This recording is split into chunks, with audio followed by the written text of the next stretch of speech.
자, 우리는 지금 3주째 비전 마하나임이라는 시리즈로 말씀을 나누고 있습니다. 우리 유튜브로 만나는 친구들 안녕. 세환이도 안녕해줄까 지금? 안녕. 유튜브로 만나는 친구들 예배 드릴 때 하나님 앞에 드리는 우리 멋지는 친구들이 진짜 최고예요. 자, 오늘은 마지막 편이에요. 비전 마하나임. 그런데 여러분, 그동안 우리가 비전 마하나임이라고 했는데 마하나임은 알겠어요. 우리 중고등부 이름이니까. 그러면 비전이 무슨 뜻일까요? 비전. 텔레비전에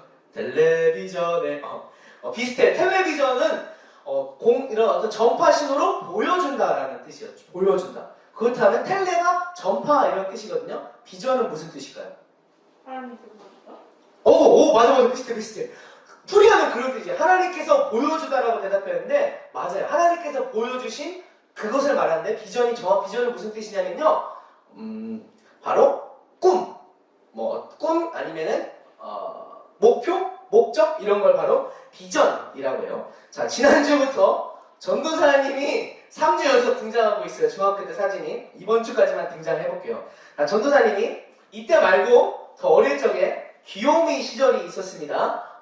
중학교 반삭 시절이 지나기까지 전사님한테 여러 가지 비전, 그러니까 꿈이 있었어요. 제일 먼저 유치원 때 전사님의 꿈은 바로 축구 선수였어요. 축구 선수. 그때 당시에 전사님이 축구 선수는 축구를 좋아하면 다 되는 줄 알았어요. 그리고 그때는 혹시 지금 FC 서울의 최용수 감독님 알아요?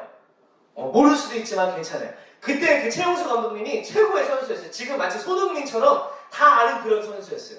그래서 나도 나중에 저 최용수 선수처럼 축구 선수가 돼야지라고 생각했어요. 하지만 그렇게 축구를 좋아해서 맨날 축구왕 슛돌이도 그때는 비디오 가게라고 있었어요. 지금은 인터넷에서 영화 같은 걸 다운받아서 볼 수 있지만 그때는 비디오 가게라는 데 가서 비디오를 마치 도서관 가서 책 빌리는 것처럼 빌려서 보고 돈을 내고 보고 2박 3일 안에 갖다 줬어야 됐어요. 그거를. 그런데 그런 비디오 가게가 있었는데 거기 가서 축구왕 슛돌이를 맨날 빌려서 볼 정도로 축구를 정말 좋아했거든요. 근데 곧 깨달았어요. 나는 축구 실력이 좋은 게 아니구나. 나는 어렸을 때부터 뚱뚱해가지고 뚱뚱하면 축구 선수 되기 힘들겠구나 라는 것을 깨달았어요. 꿈을 접었죠. 그리고 두 번째, 초등학교 때 꿈을 꿨던 꿈이 있어요. 바로 요리사가 되고 싶었어요. 알겠지만 전사님이 먹는 것을 굉장히 좋아했었죠. 예전에. 지금은 그렇게 좋아하지 않지만 예전에 굉장히 먹는 것을 좋아했었어요. 한때 그래서 맛있는 요리에 대한 욕심이 있었어요. 맛없는 요리는 이거 무슨 요리야 하면서 막 갖다 버리고 싶었어요. 그래서 내가 요리를 맛있게 만드는 요리사가 되고 싶었어요. 요리 만드는 게 너무 재밌었거든요. 그러고 나서 중학생이 되다 전사님의 꿈이 바뀌었어요. 바로 대통령이 되어야겠다라고 생각했어요.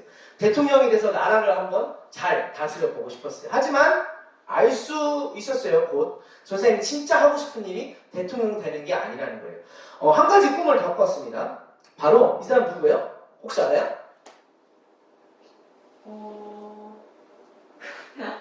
마이크로소프트의 빌 게이츠 회장님이라는 분이에요. 빌 게이츠인데요. 전사님의 꿈은 뭐였냐면 사장님이 되고 싶었어요. 돈이 많은 사장님. 돈을 많이 벌고 싶어서 그러는 게 아니고요.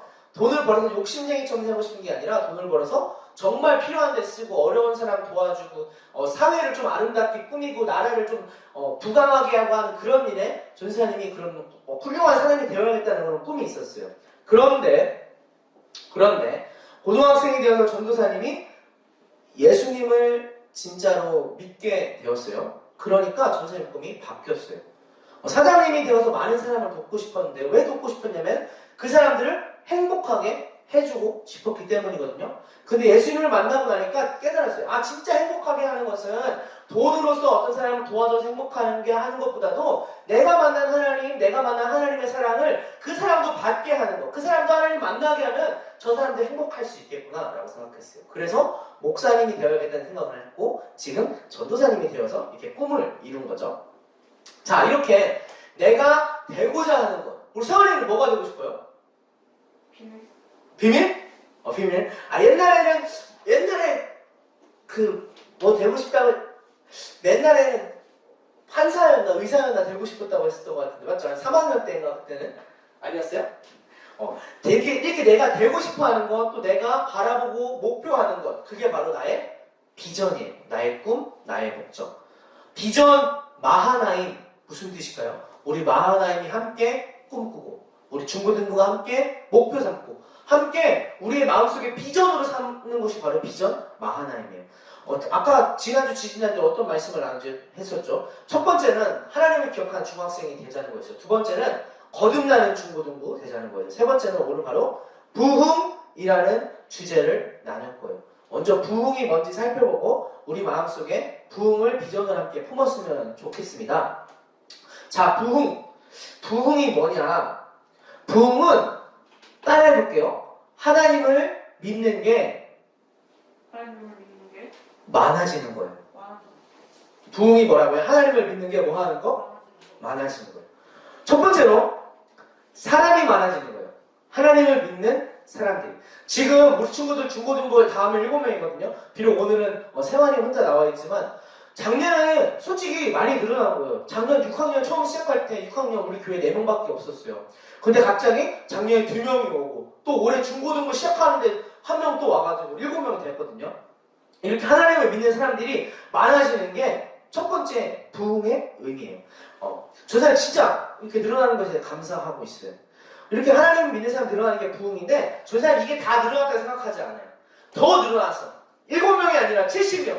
70명이 아니라 중고등부 700명 이렇게 돼가지고 부흥이 되었으면 좋겠어요. 근데 막 부흥된다, 사람 많아진다고 해서 막 친하지도 않고 막 서로 막 쟤 누구야 모르고 막 그냥 막 미워하고 시기하고 싫다 이런 부흥 말고 서로 잘 하나 되고 사랑하고 우리는 하나의 어떤 그런 부흥이 되는 그런 중고등부가 되었으면 좋겠습니다. 두 번째로 부흥은 하나님을 믿는 게 많아지는 건데 뭐가 많아지는 걸까요?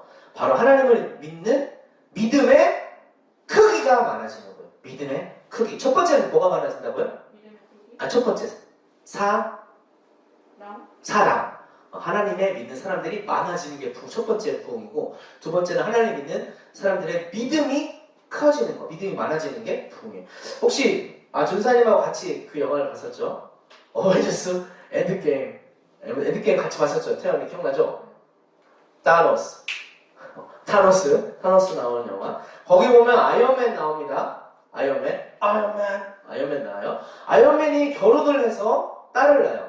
그 딸이 모건 스타크라고 하는데 그 딸이 이런 말을 하죠. 자기가 알고 있는 최고 큰 숫자를 가지고 아빠 아이언맨한테 이렇게 말하죠. 같이 외쳐볼 거예요. 시작! 3천만큼 사랑해. 한 번 더 크게 시작! 3천만큼 사랑해. 그 딸은 숫자를 이건 딸을 숫자 1, 3천만큼 사랑해 이렇게 얘기하죠. 딸의 숫자를 1, 2, 3, 4, 5, 6, 7 이렇게 하다 보니까 3천까지 셀 수 있는 거예요.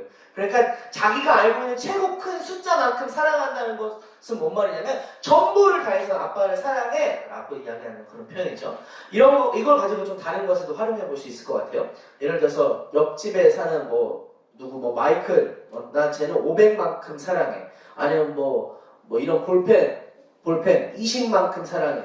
아니면 우리 강아지 500만큼 사랑해. 이렇게 얘기할 수 있겠죠. 만약에 모건 스타크가 전사님을 본다면 뭐라고 얘기할까요? 전사님을 얼만큼 사랑한다고 얘기할까요? 0만큼? 아니면 1만큼? 이렇게 되게 작게 사랑한다고 하겠죠. 왜냐면 한 번 처음 본 사람이니까. 자, 여러분이 숫자를 어디까지 셀 수 있을지는 모르겠어요. 전사님이. 아마 눈치 빠른 친구들이 이렇게 얘기할 거예요. 무한대요. 우리 친구들 하는 그런 거 잘하는 숫자 어디까지 셀 수 있어요? 무한대요. 그냥 밑도 끝도 없이 무한대요 이러면은 그렇게 막 말하곤 하는데 어찌되었거나 여러분이 할 수 있는 최고의 사랑, 최고의 믿음을 3천이라고 해봐요. 세환이가 할 수 있는 최고의 사랑. 가장 사랑하는 사람을 3천만큼 사랑한다고 생각해봐요. 근데 옛날에는 하나님을 사랑하는 그 마음, 하나님을 믿는 그 마음이 3천 중에서 한 200, 300, 500, 1000 이 정도밖에 안 됐어요. 근데 부흥은 뭐냐면요. 하나님을 사랑하는 마음이 1500, 2000, 3000 내가 할 수 있는 전부 내가 할 수 있는 끝까지 다해서 하나님을 사랑하게 되는 거예요. 하나님을 믿게 되는 거예요. 그게 바로 부흥이에요. 내 마음속에서 그냥 억지로 가짜로 늘리는 게 아니라 내 마음속에서 그런 마음들이 생겨나는 게 부흥이에요. 처음부터 정리해볼게요. 첫째로 뭐가 많아지는 게 부흥이라고요? 사랑이 많아지는 게 부흥이에요. 두 번째는 뭐가 많아지는 거예요? 내 마음속에 믿음과 하나님을 향한 사랑이 많아지는 게 부흥이에요. 세 번째입니다. 세 번째 부흥은요, 하나님을 믿어서 나타나는 땡땡 뭐라고요? 영광. 맞아요. 영광이 많아지는 거예요. 영광이라는 게 뭘까요? 영광. 영광 할렐루야 이런 찬양 많이 하는데 영광이란 뭘까요? 위대한 누군가가 받는 칭찬과 존경을 영광이라고 하죠. 예를 들어서 운동선수가 최근에 손흥민 선수가 부상을 하면서 정말 마음이 아픈데 손흥민 선수가 힘들게 막 어렵게 연습을 해서 훈련을 해서 그 프리미어 리그에 가가지고 멋진 활약을 하고 있죠.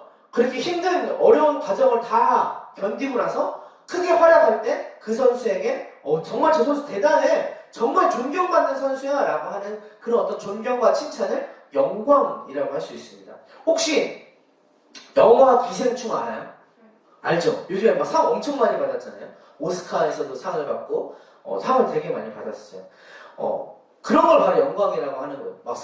저 영화는 정말 대단한 영화예요. 저 감독님은 정말 훌륭한 위대한 감독님이에요 하고 높여주고 칭찬하고 존경하는 걸 바로 영광이라고 해요. 세 번째 부흥은 영광이 많아지는 건데요. 누구의 영광이냐면 바로 하나님의 영광이 많아지는 거예요.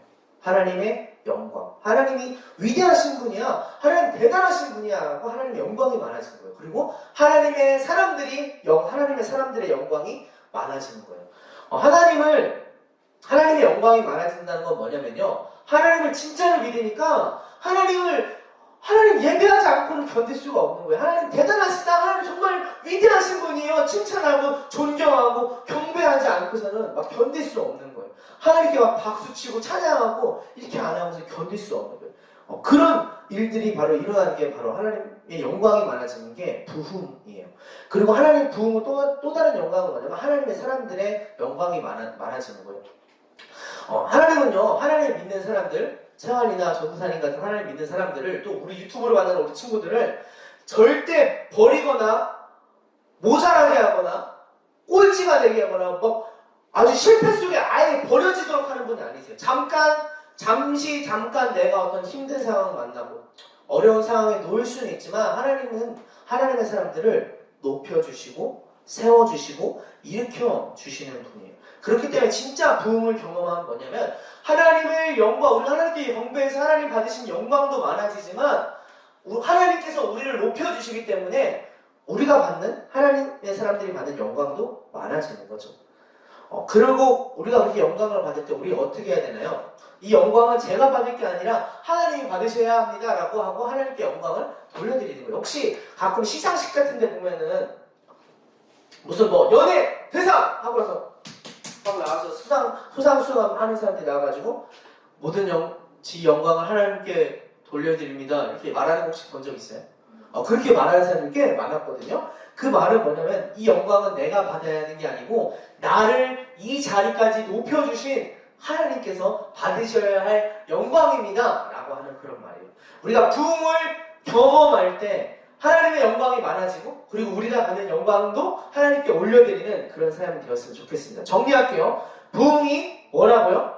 첫째, 부흥 같이 읽어볼게요. 시작! 부흥은 하나님을 믿는 사람들이 많아지는 거예요. 두 번째, 시작! 부흥은 하나님을 믿는 믿음, 사랑이 많아지는 것입니다. 세 번째, 시작! 부흥은 하나님을 믿는 영광이 많아지는 것입니다. 자, 오늘 성경을 한번 보겠습니다. 오늘 성경은 2400년 전 이야기예요. 몇 년 전? 2400. 오, 집중하고 있었어. 이스라엘 이야기. 어디 이야기? 이스라엘. 오, 이스라엘 두 개 나라로 나눠졌어요. 몇 개 나라? 몇 개 나라? 오, 그냥 그만 볼게요. 두 개의 나라를 나누는데 지금 마치 우리나라 북한하고 남한 나눠진 것처럼 똑같아요. 이스라엘도 북쪽의 이스라엘 나라, 남쪽의 이스라엘 나라로 나눠졌어요. 북쪽의 이스라엘 나라가 먼저 멸망했습니다. 그리고 한 100년쯤 있다가 남쪽에 있는 이스라엘 나라도 멸망했어요. 누가 말 무너뜨렸냐면 바벨론이라는 그런 큰 외국 군대가 와가지고 남쪽에 있는 이스라엘을 완전히 멸망시켰거든요. 그리고 나서 남쪽에 있는 이스라엘 사람들을 끌고 갔어요. 포로로 노예로 삼고 그냥 고향 땅에서 멀리 떠나게 했어요. 아주 먼 거리에 가서 포로로 끌려가서 살게 되었죠. 그리고 원래 있던 남쪽 이스라엘은 완전히 폐허가 된 거예요. 그냥 막 다 풀도 막 자라고 아무도 관리를 해주는 사람이 없으니까 전에 있던 막 버려진 땅이 된 거예요. 그리고 그렇게 포로로 끌려간 지 70년이 지났을 때 바벨론 사람들이 어떻게 했냐면 전에 끌고 왔던 남쪽 이스라엘 사람들에게 다시 고향으로 돌아갈 수 있는 기회를 줬어요. 다시 너희 땅으로 돌아가도 좋아. 그래서 많은 사람들이 뭐 몇 명은 거기에 남아서 살았지만 많은 사람들이 이스라엘 남쪽 땅으로 다시 돌아왔어요. 근데 생각해보세요. 70년이면 지금 우리나라가 6.25 전쟁한 지 한 60년 됐거든요. 근데 솔직히 북한하고 남한하고 완전히 남남으로 생각하잖아요. 근데 70년이 지났어. 그러면은 바벨론에서 끌고 왔던 그 사람들은 거기 살고 있는 완전히 그냥 내가 이스라엘 사람이었나? 나 원래부터 바벨론 사람 아니었나? 하고 헷갈릴 정도로 굳이 내가 돌아가지 않고 싶은 그런 마음도 생기는 그런 사람들이에요. 하지만 몇 명의 믿음 있는 사람들, 신실한 사람들은 다시 고향으로 가서 무너진 성을 세우고 우리가 예배할 수 있는 교회, 그러니까 성전을 다시 세웠죠. 오늘 말씀에 두 등장인물이 있습니다. 첫 번째로 느헤미야라는 등장인물이 있고요. 두 번째로 에스라라는 등장인물이 있습니다. 느헤미야는 백성의 정치적인 지도자였어요. 그러니까 지금 말하면 국회의원, 구청장, 시장 이런 사람이었어요. 그리고 두 번째 에스라는 제사장이었어요. 오늘날의 전사님이나 목사님처럼 사람들에게 하나님을 알려주고 예배를 인도하는 그런 사람이었어요. 이 에스라가 오늘 바벨론에서 오늘 본문 말씀 느헤미야 8장은 무슨 말씀이냐면 바벨론에서 70년 만에 돌아왔던 그 사람들이 한 자리에 모인 거예요. 예루살렘에서, 남쪽 예루살렘에서 모여서 이 사람들이 하나 광장에 모여서 하나님의 말씀을 들었어요. 왜냐하면 이 사람들이 70년 동안 바벨론 삶에서 하나님의 말씀을 제대로 들을 수 있는 기회가 없었거든요. 굉장히 오랜 시간이 들었기 때문에 잊어버렸던 하나님에 대해 알려주기 위해서 에스라가 제사장이 하나님의 말씀을 낭독했어요. 사람들이 다 모였을 때 에스라가 특별히 지은 나무로 된 강단에 올라 이렇게 말했습니다.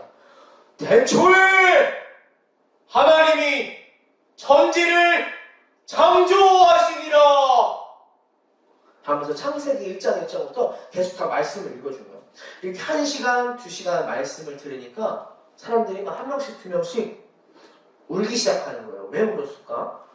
우리는 70년 동안 노예로 살고 포로로 살고 완전히 고향을 떠나서 버려진 줄 알았는데 하나님이 버리셨던 게 아니었구나. 우리가 하나님을 그냥 하나님 대충 믿어도 되지, 내 마음대로 살아도 되지 해서 우리가 벌을 받아서 포로로 끌려갔던 거였구나. 하지만 그렇게 벌을 받았지만 하나님은 여전히 우리를 버리지 않고 다시금 돌아오게 해주셨구나 하면서 한 사람 두 사람 울기 시작하는 거예요.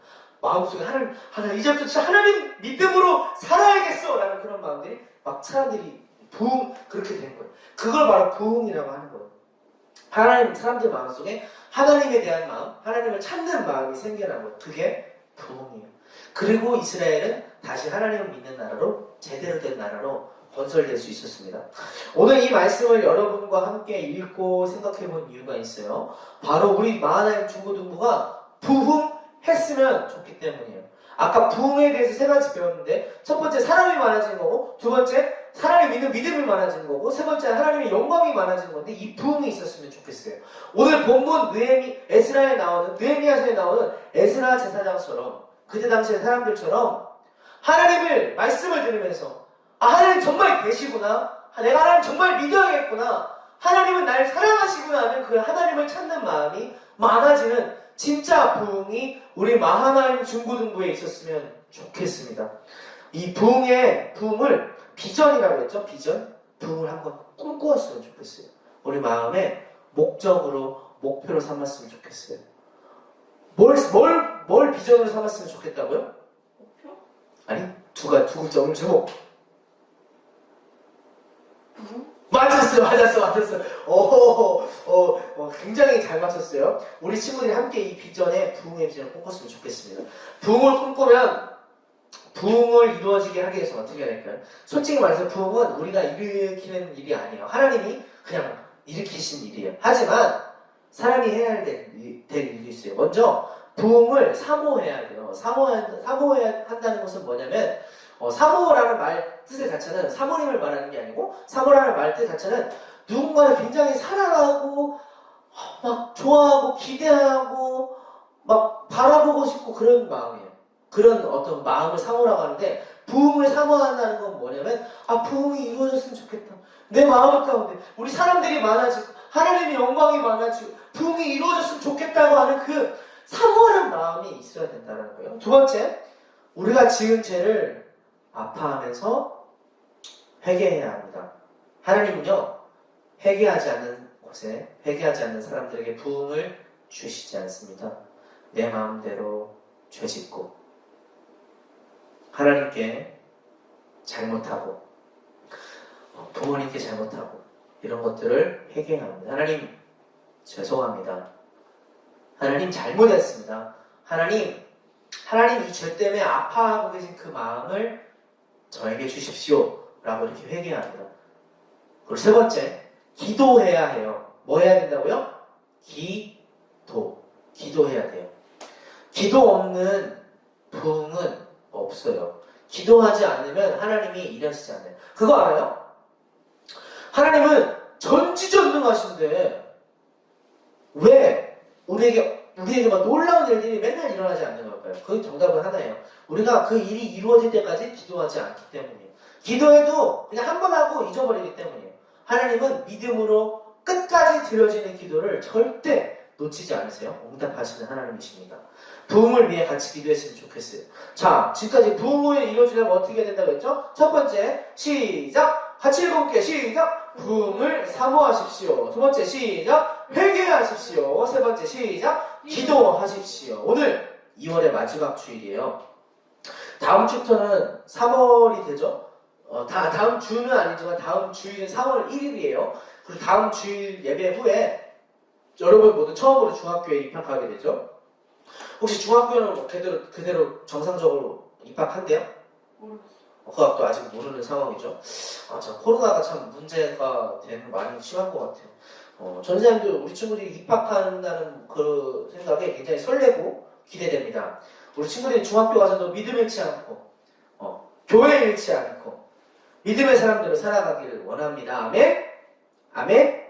맞아요. 아멘, 잘했어요. 그리고 더 확실한 믿음의 사람이 되었으면 좋겠어요. 진짜 부흥, 우리들의 마음속에, 우리들의 이 공간 속에, 교회 속에, 우리들의 하나님 속에 진짜 부흥이 이루어졌으면 좋겠습니다. 아멘. 아멘. 아멘.